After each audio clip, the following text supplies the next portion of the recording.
புதுச்சேரியில் 8 நபர்களிடமிருந்து 4,61,000 ரூபாய் பணத்தை மோசடி செய்துள்ளதாக சைபர் கிரைம் விசாரணையில் ஈடுபட்டுள்ளனர்.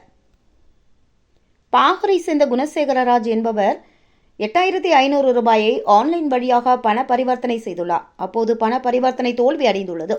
அதேவேளை வங்கிக் கணக்கிலிருந்து பணம் எடுக்கப்பட்டுள்ளது. இதனை அடுத்து அவர் கூகுளில் வங்கியின் கட்டணமில்லா தொலைபேசி எண்ணை தேடியுள்ளார். பின்னர் கூகுளில் கிடைத்த தொலைபேசி எண்ணை தொடர்பு கொண்டு பிரச்சினை குறித்து பேசினார். அப்பொழுது மறுமுனையில் பேசிய அடையாளம் தெரியாத நபர் குணசேகரராஜின் வங்கிக் கணக்கு விவரங்களை பெற்றதுடன் பணத்தை திரும்பப் பெற OTP எண்ணை தெரிவிக்குமாறு கேட்டுள்ளார். நம்பிக்கையின் பேரில் அவரும் OTP எண்ணை பகிர்ந்த சில நிமிடங்களிலேயே அவரது வங்கிக் கணக்கிலிருந்து மோசடியாக 1,90,000 ரூபாய் எடுக்கப்பட்டதைக் கண்டு அதிர்ச்சியடைந்தார்.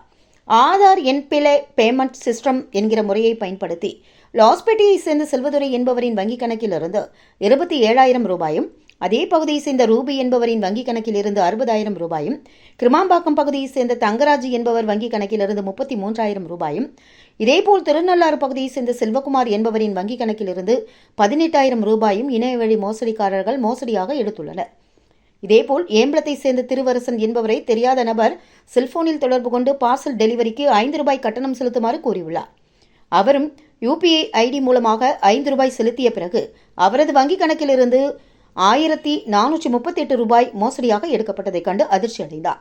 கனகசெட்டிக்குளத்தை சேர்ந்த அருண் என்பவரை தெரியாத நபர் ஒருவர் சமூக ஊடகங்கள் மூலமாக மிரட்டி 51,500 ரூபாயை பெற்றுள்ளார். காரைக்கால் கோட்டுச்சிறையை சேர்ந்த முத்துக்குமார் என்பவர் கார் விளம்பரத்தை கண்டு அதன் மூலமாக 80,500 ரூபாயை செலுத்தி கார் வாங்க ஆர்டர் செய்துள்ளார். பல நாட்கள் ஆன பிறகும் கார் வராமல் ஏமாற்றப்பட்டுள்ளார். இதேபோல் சேதராப்பட்டை சேர்ந்த சரஸ்வதி என்பவரின் படத்தை அடையாளம் தெரியாத நபர் மாஃபிங் செய்து வாட்ஸ்அப் மூலம் அனுப்பி பணம் கேட்டு மிரட்டியுள்ளார். மோத்தியால்பேட்டையை சேர்ந்த மதியழகன் என்பவரின் ஃபேஸ்புக் ஹேக் செய்யப்பட்டுள்ளது.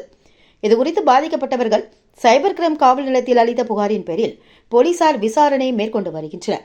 புதுச்சேரியில் இதேபோல் 8 நபர்களிடம் சுமார் 4,61,000 ரூபாய் பணம் மோசடி செய்யப்பட்டுள்ளது குறிப்பிடத்தக்கது.